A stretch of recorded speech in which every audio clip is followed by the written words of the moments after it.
Filani është shumë i mirë, sillet mirë ndaj prindërve, sillet mirë ndaj familjes, a është i edukuar ndaj Allahut Azza wa Jall, e cili është morali më i mirë ndaj Allahut Azza wa Jall, sillet keq ndaj Allahut, i buzqesh filanit, e respekton filanin, dëgjuam dhe unë shtruam. Nëse mungon sjellja e mirë ndaj krijuesit, çdo sjellje tjetër është e pavlerë. إن الحمد لله نحمده تعالى ونستعينه ونستغفره ونعوذ بالله من شرور أنفسنا ومن سيئات أعمالنا من يهده الله فهو المهتد ومن يضلل فلا هادي له وأشهد أن لا إله إلا الله وحده لا شريك له وأشهد أن محمدًا عبده ورسوله اللهم صل على محمد وعلى آل محمد كما صليت على إبراهيم وعلى آل إبراهيم إنك حميد مجيد اللهم بارك على محمد وعلى آل محمد كما باركت على إبراهيم وعلى آل إبراهيم إنك حميد مجيد. Falënderimi i takon Allahut subhanahu wa ta'ala, atë falenderojmë dhe vetëm prej tij ndihmë dhe falje kërkojmë. Salavatet dhe selamet tona ja dërgojmë dashurit ton Muhammedit sallallahu alaihi wasallam, familjes tij, shokëve të tij dhe gjithë atyre që pasojnë rrugën e tij deri në ditën e gjykimit. Vëllezër të nderuar, me lejen e Allahut Azza wa Jall, kemi filluar së bashku një serial i cili ka të bëjë me shumë aspekte, me shumë çështje, me shumë gjëra të jetës tonë, të cilat ne si musliman duhet t'i njohim, duhet t'i dim, duhet të mundohemi t'i praktikojmë, t'i realizojmë në jetën tonë, ashtu siç na urdhëron Allahu Azza wa Jall, ashtu siç e kemi modelin më të mirë Muhammedin sallallahu alaihi wasallam. Jemi së bashku në serialin e quajtur Si duhet të sillemi. Ne si musliman në jetën tonë si duhet të sillemi. Mirë po, para se të kalojmë tek temat dhe tek çështjet të cilat kanë të bëjnë me krijesat, se si duhet të sillemi ndaj prindërve, si duhet të sillemi ndaj më të vjetërve, si duhet të sillemi ndaj familjarëve, si duhet të sillemi ndaj fëmijëve, e kështu me radhë, para se të kalojmë në gjitha ato tema, së pari ajo e cila është kryesorja, ajo e cila është më e rëndësishmja, ajo e cila është e para gjitha të tjerave, është si duhet të sillemi ne si musliman ndaj Allahut Azza wa Jall. Nga se sjellja, nga se morali, nga se edukata është në 3 lloje. E para e tyre është sjellja e besimtarit, edukata e besimtarit ndaj Allahut Azza wa Jall. E dyta e tyre, edukata e besimtarit ndaj pejgamberit sallallahu alaihi wasallam.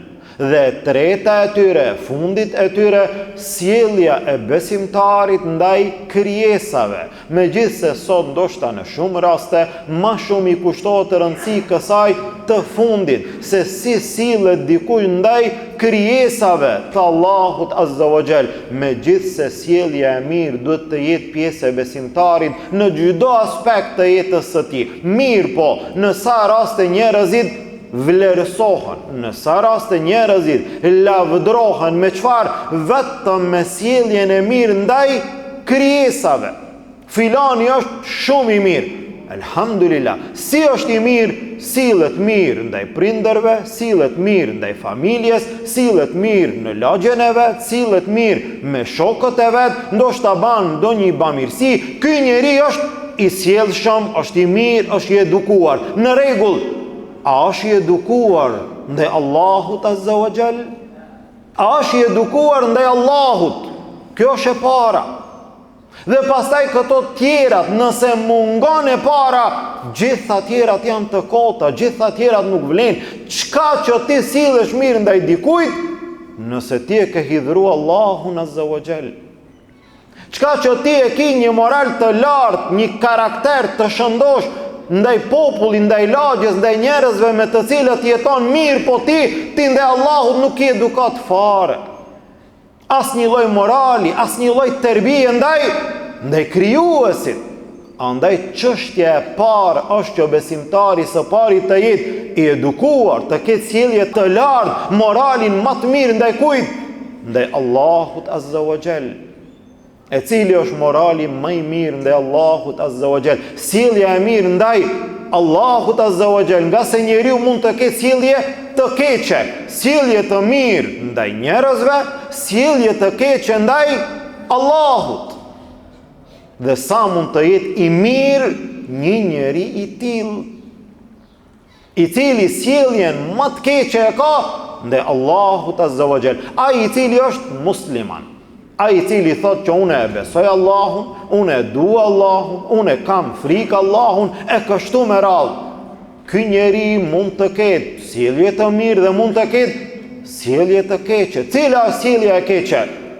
Sjellja e keqe ndaj Allahut Azza wa Jall është që njeriu të flet, të del përpara, të reagon, të filozofon ndaj fjalës së Allahut Azza wa Jall.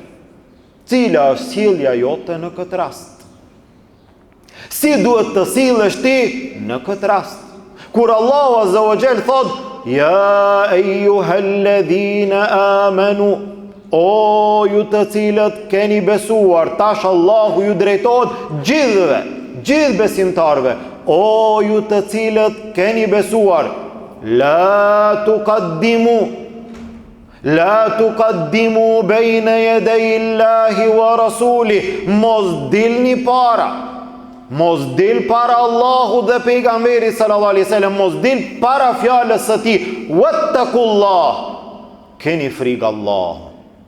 Në këtë rast, si është sjellja e besimtarit?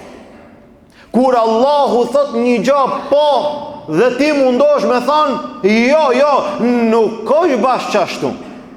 Ose kur Allahu thot jo, një gjë e tillë është haram për besimtarin, ti mundosh me thënë po, ama në këtë kohë diçish në vendet tona e kështu me radhë. Kjo është sjellja më e keqe. I pari modeli i kësaj sjellje të keqe është Iblisi, të cilit Allahu Azza wa Jall i tha që të bie në sejdë ndaj Ademit alayhis salam në shenjë respekti ndaj tij. Iblisi u përgjigj edhe tha: "Ana khairun minhu", unë jam më i mirë se ai. Ky është reagimi. Kjo është sjellja e keqe kur ti mundosh me i tregu ndonjë gjë Allahut Azza wa Jall. Kur Allahu thot dhe ti mundosh me thon, dhe ti mundosh me reagu, dhe ti mundosh me filozofu, kjo është sjellja më e keqe e besimtarit. Pastaj ky njeri i cili sillet keq ndaj Allahut, i buzqesh filanit, e respekton filanin, e ndihmon filanin. Po çfarë që i buzqesh filanit? Po çfarë që e respekton filanin? Nuk ka dobi, nuk ka vlerë. Ky njeri nuk mund të quhet njeri i sjellshëm, i edukuar, po nëse mungon sjellja e mirë ndaj Allahut, çfarë për sjelljen ndaj të tjerëve? Së pari kësaj besimtari duhet t'i kushton rëndësi, rregull.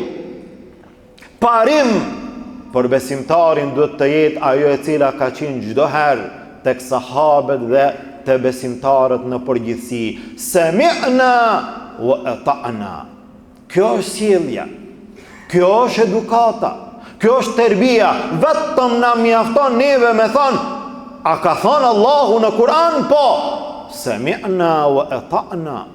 A ka ndaluar Allahu Azza wa Jall? Po, sami'na wa ata'na. Ne nuk kemi asnjë fjalë, ne nuk kemi asnjë mendim, ne nuk kemi filozofi. A ka thonë Allahu? Po, sami'na wa ata'na. Dëgjuam dhe respektuam. dëgjuam dhe unë shtruam. Fjala Allahut Azza wa Jall për neve mbi gjitha fjalët. Dhe nuk ka më fjalë, dhe nuk ka më diskutim, dhe nuk ka më dyshime. Besimtari ka siguri, ka bindje në çdo fjalë të Allahut Azza wa Jall, në kohën në të cilën njerëzit mundohen të shkaktojnë dyshime në mesin e muslimanëve, në mesin e besimtarve, për këtë temë dhe për atë temë, për këtë çështje dhe për atë çështje. A ka thënë Allahu në Kur'an atë që e ka thënë Allahu, ne e besojmë.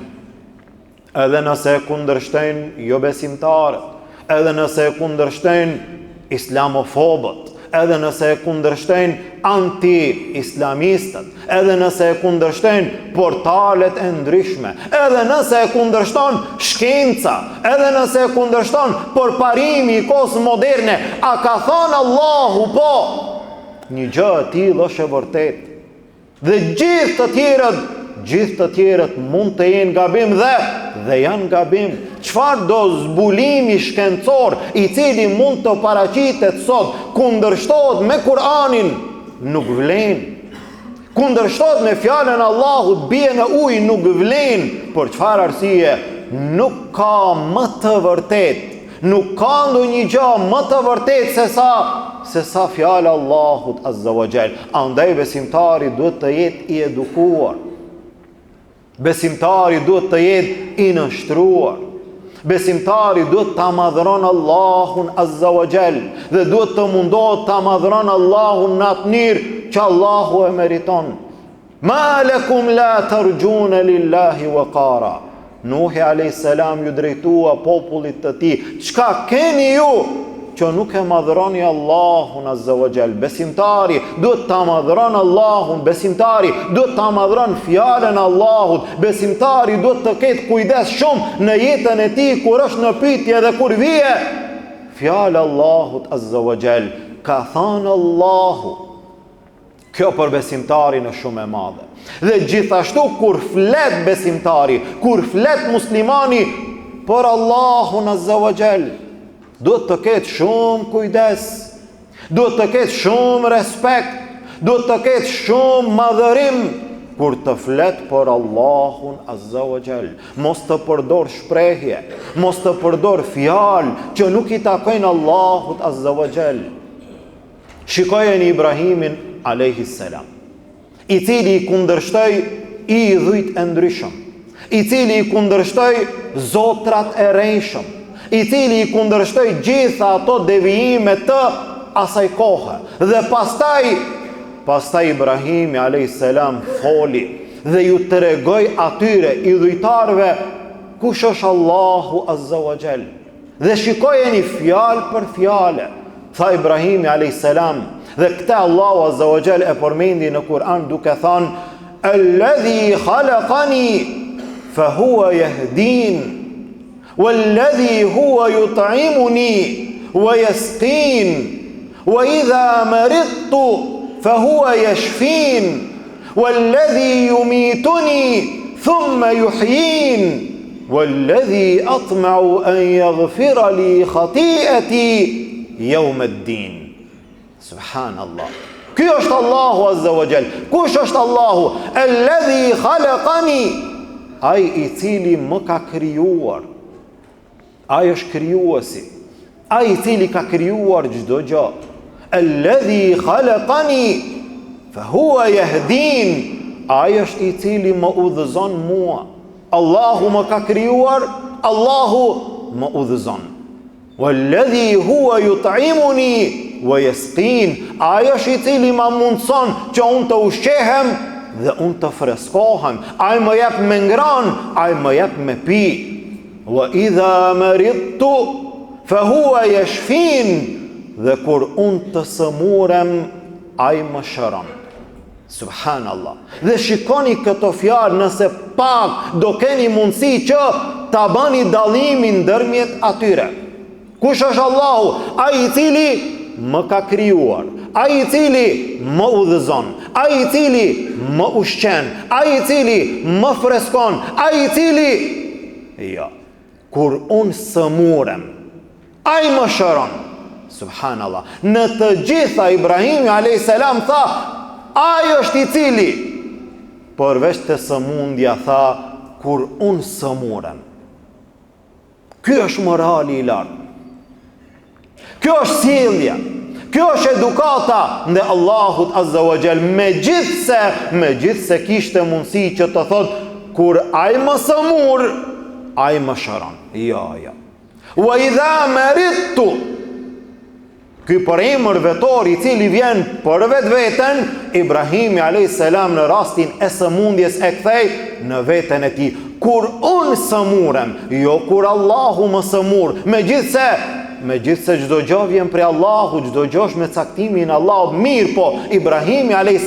nga edukata e lartë nuk tha, kur Allahu më sëmur, Allahu më shëron. Jo, kur unë sëmurem.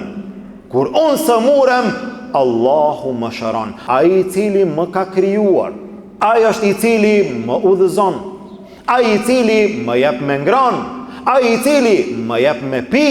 E kur unë sëmurem, ai është i cili më shëron. Walladhi yumituni thumma yuhyin. Ai është i cili do të më vdes mua. Pastaj ai është i cili do të më ringjall, dhe tek ai shpresoj që të mi fal gjunahet në ditën e gjykimit. Kështu ishte përshkrimi, kështu ishin fjalët e Ibrahimit a.s. Dhe kështu besimtari do të ketë kujdes në çdo fjalë që e thot për Allahun Azza wa Jall, në çdo aspekt të jeti edukuar me sjelljen më të lartë, me moralin më të veçantë, më të dalluar, me karakterin, me edukatën e nivelit më të lartë ndaj Allahut Azza wa Jall. Pastaj vjen sjellja e mirë ndaj krijesave. Nëse mungon sjellja e mirë ndaj krijuesit, çdo sjellje tjetër është e pavlerë. Andaj besimtari duhet të ketë kujdes që së pari të jeti edukuar, i sjellshëm, me moral të lartë ndaj Allahut Azza wa Jall. Pastaj ndaj pejgamberit sallallahu alaihi wasallam, pastaj ndaj gjithë krijesave. Andaj ne së bashku do të ecim, do të vazhdojmë hap pas hapi me sjelljen që i takon besimtarit në gjithë jetën e tij, së pari ndaj Allahut e pastaj me radhë. Elusim Allahun Azza wa Jall që Allahu të na jap edukat të lartë, Allahu të na jap moral të mirë, Allahu të na pajis me sjellje që i takon besimtarit. Elusim Allahun Azza wa Jall, Allahu të na ban prej atyre që mundohemi të ecim hap pas hapi në pasimin e modelit ton, sjelljes, shëmbëltyrës më të lartë Muhammedit sallallahu alaihi wasallam. Elusim Allahun Azza wa Jall nga fjalët që i dëgjojmë të marrim mësim edhe t'i praktikojmë. Amin. Walhamdulillahi rabbil alamin. Wa subhanaka Allahumma bihamdik ashhadu an la ilaha illa ant astaghfiruka wa atubu إليه.